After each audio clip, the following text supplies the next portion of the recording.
Hey guys, Dr. Morris, Injury Experts. Starting to get a little ridiculous at this point. For people that don't cover injuries, I have no idea how you guys can keep up with this. Maybe you have like one or two leagues and you have like one or two players injured and that's it. But if you have like 5 or 10 or more teams, I legit have no idea how you do this. Maybe you only follow one team, so you know the Browns or whatever, so you're like, okay, I have just those guys to worry about. There are over 85 players on this list, and that's just quarterbacks, running backs, wide receivers, and tight ends, not including the ones that are on like IR per se. It's crazy. It's legit crazy. And I have to draw a line somewhere to say, hey, when do I take this guy off the injury report, even though he's still at risk for re-injury, like A.J. Brown or something like that? It's crazy. It's crazy. So, I'm going to break this into 2 videos. For Twitter, I will put it up as one video. On YouTube, there will be timestamps. And we'll go through, like we always do, quarterbacks, running backs, wide receivers, tight ends. I do this now so that you have a good idea Thursday night to set your lineups, because if I wait too late, you won't be able to do anything Thursday night. But there will be stuff that changes over the next 24 hours or so. Jayden Daniels did suffer a rib injury, likely a rib cartilage injury. This is unlikely to be a long-term absence, but I don't think he plays in Week 8, which is unfortunate. But I don't think he plays. I think Marcus Mariota plays, which would have been a great matchup, just a great game. There's a chance they still win. We'll see. But realistically, I think he probably comes back next week. Just errs on the side of caution. He's been playing, in my opinion, he's one of the MVPs right now. The kid is incredible, and they're playing great. The team's playing great. Deshaun Watson tore his Achilles, and that's it for his season. He's already had bilateral ACL tears, for any of you that remember those back then. Is there a way that Cleveland gets off this contract after that? I don't know. We've seen both guys who tore their Achilles in the past decade, last year, come back and look pretty good. So, maybe is this what he needs to reset his career? I don't know. It's just unfortunate. But I guess it is what it is. And he'll probably be back in early 2025. And maybe he can figure stuff out, because he did not look good this year at all. Aaron Rodgers is just accumulating injuries at this point. He's had an ankle, he's got a hammy, he's got a hand laceration. Again, not something that I think is going to dramatically prevent him from playing. The dude's just old school. He's 40. It's just impressive. Aidan O'Connell unfortunately fractured his thumb. And he's going to be out at least a month, maybe longer, just depending on the specifics of the surgery. So he's on IR. We're going to see Gardner Minshew, who's been okay at best, throw the ball. But just an unfortunate injury just because of the nature of how it happened. It was just kind of fluky. DTR for Cleveland, injured his finger on his throwing hand. They're sitting him this week, sounds like. Even though he practiced pretty much in full today, they want to see how this is, and just maybe he's not ready. Jameis, maybe he needs another, like Sam Darnold and like Baker Mayfield. Maybe he needs a new organization to show what he can do on his 3rd or 4th stop. But, I'm here for it. I think Cedric Tillman's going to be solid. I think Judy might potentially be solid. And I definitely love David Njoku. He's going to smash. Tyler Huntley is going to turn into a backup this week with Tua returning. But he has a shoulder injury. Spencer Rattler is expected to start. His hip injury was minor, whereas Derek Carr is still out and not really able to practice yet with that oblique. So this is like a 3 to 4 week obliquer. That's just what they are. Andy Dalton, just unfortunate. He's with his family yesterday. He gets in a car accident and sprains his throwing thumb. Really, bro? So we'll end up seeing. And they had a tough matchup anyway, but. So he's going to sit this week, and we're going to see Bryce Young come back. They already had a tough matchup. I think they're going against Denver, and Surtain's going to play. Now you give me a reason to sit Deontay because he's going to have Bryce Young. I'm going to take it as much as I want to start with Deontay. It may be tough to sit him, but that's the right decision. Tua is returning this week, and the offense should go back as close to being as usual. We'll see, Tyreek, and we will see Waddle, and we will see Etienne, and we'll see Mostert hopefully pick up where they left off. I just hope, I have concerns about this guy having another concussion, what that discussion looks like. But, quote unquote, if or when that happens, we'll worry about it. But as of right now, fire up, rock and roll. I do have a little thing. I need to compile it. A comparison of pre and post concussion quarterback statistics. So maybe I'll release that if I have time in the next day or two. It's a crazy week. Baker Mayfield, minor rib injury. Just dude's balling, doing great. Drake Maye, similar. He's looking pretty good. Had a tough matchup last week just in terms of weather. His knee wasn't right. Should be better this week. And even though he had a great matchup last week in terms of the opponent. Will Levis just not ready to, not ready to come back. His shoulder's injury is worse. He lost, DeAndre Hopkins obviously is now with the Chiefs as of this morning. Great spot, great landing for him. I wish him the best of luck. Kid deserves a ring. So maybe we'll see Levis in a week or two. We'll see about Ridley. And then Anthony Richardson, he's close. He just needs to keep building. The oblique could still be bothering him, but I'm not overly concerned. Shout out to Alvin Kamara. I've met him a couple times. He's a super nice guy, super hard worker. Just signed another big deal to finish his career in New Orleans. And now we find out today that he broke his hand against Kansas City, his right hand. And then he's been playing with broken ribs for like 3 or 4 weeks now. And the dude just continues to play. I mean, he did not do much last week, but I don't think that was really on him. But, I mean, dude's playing with fractured hand and fractured ribs, and he's still on the field, hasn't missed a game. Like, respect. This is probably the reason why they gave you a lot of money. He should be better this week. Kendre Miller should be a little bit better this week, just getting acclimated. But Kamara's going to play through this. I'm not worried about it. It's already been 3 weeks. We didn't even know about it until today. And that was literally 3 games ago. So it's healthier. It's almost healed now. Probably within the next 2 weeks it'll be healed. David Montgomery got lucky. It's probably an MCL sprain. They didn't really announce it. I didn't see the practice report today. Everybody's playing this week. There's no buys this week. So, until I see a practice report, I'm assuming he's going to play. Antonio Gibson, he left the game. He came back. He didn't really do a whole lot. It is what it is. He isn't really relevant per se. He hasn't been doing very well. Bucky Irving is important, though. He popped up with a toe today. I don't believe he practiced, which is potentially a little bit concerning. As we know with James Cook recently, turf toe is rough, is awful injury, a very frustrating injury, especially for a running back, depending on the severity. So he could potentially miss, which would be a huge boost to Sean Tucker.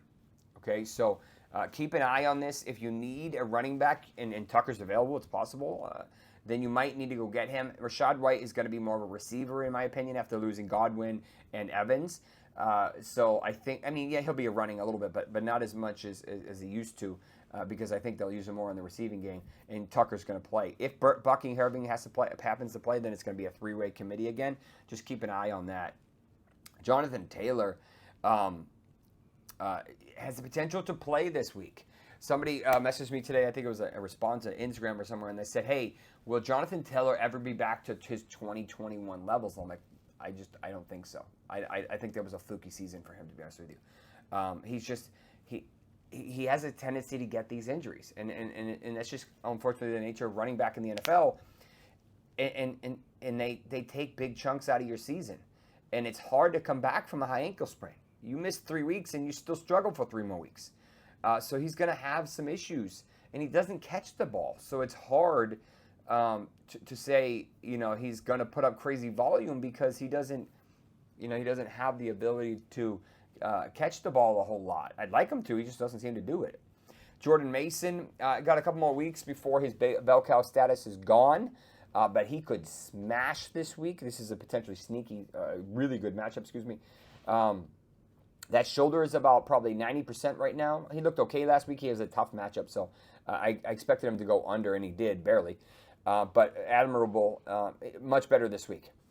Travis Etienne, still, he might be close, but I don't think he plays this week. He's close, though. Jerome Ford, kind of the same thing. Chubb actually had more volume that I saw last week. He got into the end zone. That was nice to see. And then Foreman's with a little bit of groin. I think he plays. Tyjae Spears is one of the guys that I think could try to play this week, but it's too risky for me. I think it's that offense looks awful right now, so I don't want anything to do with him, even if he does suit up. We'll have to monitor the practices later in the week. Usually they need more than 1 week out for a running back for a hamstring. Ray Davis has been dealing with that calf injury. He's a backup now that James Cook who looked really good, pretty good last week. He'll be even better this week. He still has an increased injury risk for a couple more weeks, but you can start James Cook confidently for those that were worried. Aaron Jones looked really good last week. That hamstring injury ended up getting lucky, not being awful, and that bye was a perfectly timed bye. He's still at increased risk for injury, but you just have to start him and hope he doesn't re-injure it. Rachaad White, as I mentioned, looked pretty good last week, really good last week, and even he should be even better. That foot sprain, it'll bother him, but it'll be fine. Similar to Rhamondre Stevenson, it'll be better this week. Joe Mixon, not quite 100% yet, but he'll be back. He'll be soon. And he'll be close to 100% soon. Still looking, he could finish top 5. He's really hot right now. Brian Robinson Jr. Again, he kind of had a little setback a couple weeks ago with that knee. Each week should be better, assuming that he doesn't have any re-injuries. Devin Singletary is losing his hold on this backfield. It flipped last week. Maybe they were just ramping him up slowly because of his injury. But Tracy's looked good, and I think Tracy's going to probably lead this backfield. He's more dynamic. Cordarelle Patterson could potentially come back this week, probably from a high ankle sprain.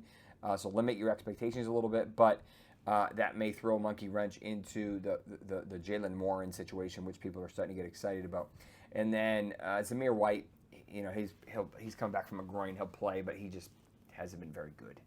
It's been really Alexander Madison that's been kind of better there. He's been okay, but nothing crazy. Wide receiver got decimated this past week, just absolutely riddled. Mike Evans obviously had that re-injury to that hammy, going to be out a month, give or take. He will not return until after the bye.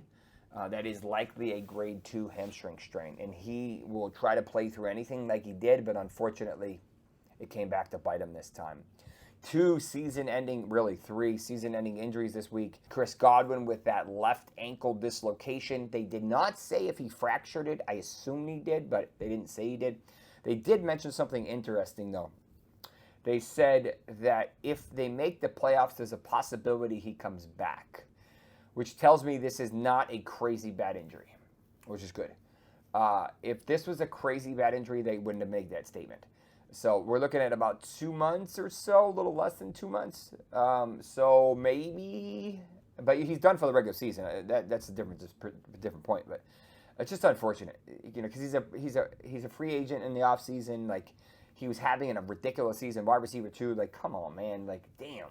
I would love to see Cooper Kupp, who plays tomorrow night and will start. I don't have any concerns about, not much concerns about his re-injury rate. Just overall injury risk profile is high. He's going to get 1 million targets. Like, they're going to showcase him because they want a second-round pick from him. So if the Bucs are watching, which they should be, there's a chance that this happens tomorrow night after the game. So I think tomorrow is the demonstration to say, hey, Kupp is healthy, and to try to potentially replace Godwin with him, if they want to potentially try to continue to play. I don't know what happened and who did what to who for the 49ers, but my God, are they injured. Between Mason and McCaffrey and Deebo, and now, you have Ayuk with the season-ending ACL tear, just unfortunate injury, probably an MCL and a meniscus, what we call the terrible triad. And then Jauan Jennings is still banged up with his hammy. You got Pearsall, who got shot earlier this year. It's like, what the hell? Like, what this is crazy. Ayuk, unfortunately, safe to drop. This is why you secure the bag, and he did, because you just never know. All it takes is one hit, and it's over. It's an unfortunate injury. We'll see him early 2025. I did a separate video on him if you want to see it. Deebo Samuel. Not often do you see an NFL player enter the hospital with pneumonia during the season. It doesn't happen often. I'm trying to remember the last time it's happened that we knew about it. With that being said, is it possible he plays this week? Yeah. If he is, he's not going to do a whole lot, I don't think. It's just tough to ramp up after that. These things knock you out. They really hit you hard. I'm assuming he was on antibiotics. I'm assuming he was dehydrated with fluids. So it just takes time to get into game mode, to get into it. So is it possible he plays like 4 or 5 days after being cut out of the hospital? Yeah. Only probably because they're so banged up. I don't know if they're going to be able to full a roster. We don't know what's going on with Kittle and his status with his foot. I'm hoping we're able to see Jauan Jennings, but he didn't practice today either. And this is from his hip. So we have a little bit of issues with the hip. So, this could be a Cowling and Pearsall game with Mason just running a million times. So to be determined with Deebo Samuel. They should give us an idea probably by Friday. They said it's possible. I have him as it's 50% right now, just based on information. It will kind of swing that way. DK Metcalf, he's going to try to play. I just don't think they're going to let him. He suffered that MCL sprain. I did a separate video. Just risky. He's risky for ACL in addition to this. He's risky for re-tearing this much worse and meniscus tear. Like, this is just a risky play if he plays this week, and I really can't trust him. So I don't think he's going to try to play, but be careful if he potentially does. Zay Flowers just not only did he kill my bet, it was just unfortunate. Hip drop tackle, high ankle sprain. He missed a couple snaps and then played the rest of the game, which is really impressive. He only had one target from what I could tell, and that was the backwards pass that he ended up fumbling and turning over. He did not practice today. He might try to go, but I don't know if I can trust him. Usually guys miss several weeks with these, so maybe he got super lucky. We'll see. If he doesn't practice for a couple days in a row, I'm assuming he's going to be out. But we'll have to keep an eye on this. Rachaad Bateman, shout out to him. He looked really good. I had him in one of my leagues, and I was like, yeah, maybe he can ball this year. He's looking pretty good. He had a great game. He would be someone. Mark Andrews came by from the dead like the Undertaker, and now he's the tight end 12 again. What the hell? Look how fast that happened. So he's got a little bit of trust, and then King Henry just killing it. So we'll have to see if Flowers is going to be able to go. But keep an eye on that high ankle sprain. Unfortunately, my buddy Braxton Berrios tore his ACL. I didn't see the play, but that's what popped up. It's just unfortunate. Back to the drawing board, get it reconstructed, and start again next season. Just unfortunate. He was more of a special teams guy than really relevant for offense, but still unfortunate when you have a season-ending injury nonetheless. Jaylen Waddle popped up today with a quad. When he gets Tua back, he now deals with the new injury. It's probably a minor just bruise. I'm not overly worried, but the fact that he practiced in limited capacity tells me he's good. We could turn up the volume, I'm hoping, and say, hey, everything's back to normal, but, maybe there's a little rust. Josh Downs added a groin injury today now to his turf toe. I just can't trust him with AR until we see something. So he might play. I just don't trust him.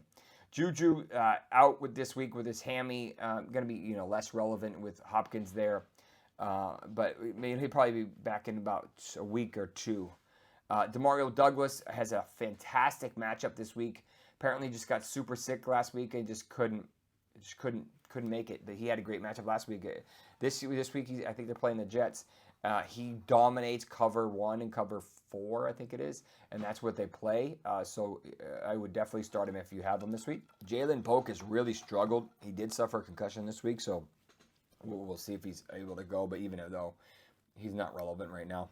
Curtis Samuel, I haven't seen an update on this, but potentially significant shoulder injury. I need to catch an update before I give any significant comments, but they were concerned about this, and it did look potentially significant, so we'll have to keep an eye on that.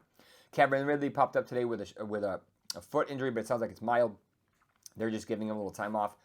I have trouble trusting this guy until we, and this whole team until we see more. Allen Lazard popped up with a chest, which is usually a rib injury, so keep an eye on that. Usually if the rib bruises, then they end up playing practicing on Thursday and playing. If the fractures, then they're out. They're just too painful. As I mentioned, Cooper Kupp will be back tomorrow, and he's going to probably get crazy volume. He may be a little bit slow, just not quite coming out of the breaks yet, but just because of the high ankle. So he's not 100%, but I just think this is their time because the trade deadline is the following week, so they really don't. I think this is the only game they have for him to shine. So I think that's part of the reason why they pulled him back before here. Puka Nacua, they opened his window for return. They've made him questionable the last 2 days, but he hasn't worked out with the team. It's more of like a walkthrough. I don't know if they're just being cute. They haven't ruled him out yet. I do not expect him to play in Week 8. I think Week 9 is possible. I think Week 10 is probably more likely. But I'm excited to see him back. But I just don't think it's going to be tomorrow. It's possible, but I don't think it's going to be tomorrow. Chris Olave should be back from his concussion. No concerns after that. Jaden Reed with a minor ankle. Dontavian Wicks has been looking great. Dubes looked really good last week. Christian Watson still dealing with that medial ankle sprain. These do take a while. He has not looked pretty. He didn't look really good last week. Deontay Johnson, as I mentioned, the rib and ankle injury from last week didn't really do a whole lot, and now he has Surtain on him, so be careful. DJ Moore before the bye ended up injuring his eye, but he should be fine. I haven't seen anything. Quentin Johnson and Ladd McConkey are still banged up. Both of them one of them didn't play, and one of them might as well not played. So we'll have to keep an eye on them. They could use some more receiving help as well. Wandale with the ankle, I think he's okay. Most of the other guys I'm not worried about. Neighbors should be fine with his groin. Shakir should be 100% with his ankle. Jacoby Myers popping back. He's going to return this week with his ankle. Jordan Whittington ruled out with a shoulder. I don't know if it's a type 2 AC or if he dislocated it. I thought he was going to play last week, and I don't think he played at all. So I don't know what happened here. But they've already ruled him out. So it's bigger than that. That's about it for wide receivers. I mean, there's a couple more, but they're not really relevant given that they're older injuries. Let's transition to tight ends and finish strong.